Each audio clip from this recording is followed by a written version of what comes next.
How to turn on use high priority notifications on WhatsApp. Hello guys, in today's video I'm gonna show you how to turn on use high priority notifications on WhatsApp. First thing, go to WhatsApp and click these 3 points in the top corner and click settings.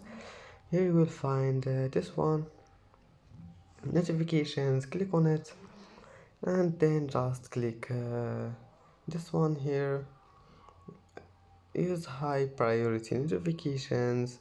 You will find it like that. If you want to turn it on, all you need to do is just click on it one click and then just go back. It will be saved. And that's it for today's video. If you like this video, don't forget like and subscribe, and thank you for watching this video until the end. And now see you in the next video.